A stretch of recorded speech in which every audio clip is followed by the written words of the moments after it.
पर्यावरण के प्रकार, सरल शब्दों में व्याख्या।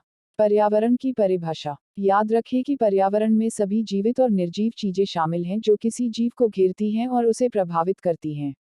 उदाहरण, मछली का बाहरी पर्यावरण तालाब का पानी होगा जिसमें वह रहती है। इसमें पोषक तत्व, ऑक्सीजन और अन्य जीव शामिल हैं जिनकी मछली को जीवित रहने के लिए आवश्यकता होती है। आंतरिक और बाहरी पर्यावरण। मछली के शरीर के अंदर एक आंतरिक पर्यावरण होता है जो बाहरी पर्यावरण से बहुत अलग होता है। मछली की त्वचा इन दोनों वातावरणों के बीच एक अवरोधक के रूप में कार्य करती है। आंतरिक पर्यावरण बाहरी वातावरण की तुलना में अधिक स्थिर होता है, लेकिन बीमारी, क्षति या पर्यावरणीय तनाव इसे अस्थिर कर सकते हैं। प्राकृतिक पर्यावरण। वह तालाब जिसमें मछली रहती है, उसका प्राकृतिक पर्यावरण है।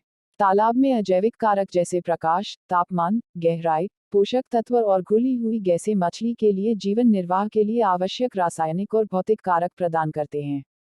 तालाब में रहने वाले अन्य जीवित जीव जैसे जीवाणु, कीट, कृमि, मछली के लिए भोजन हो सकते हैं। प्राकृतिक पर्यावरण के उदाहरण: वन, घास के मैदान, सवाना और मरुस्थल।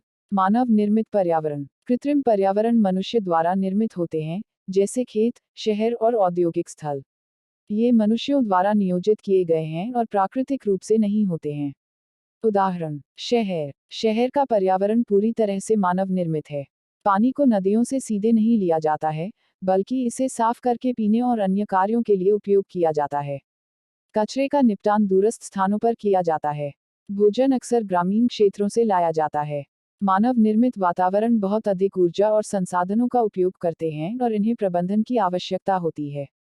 निष्कर्ष: पर्यावरण दो प्रकार के होते हैं, प्राकृतिक और मानव निर्मित। प्राकृतिक पर्यावरण में वह सब कुछ शामिल है जो प्रकृति में पाया जाता है, जबकि मानव निर्मित पर्यावरण मनुष्यों द्वारा बनाया गया है।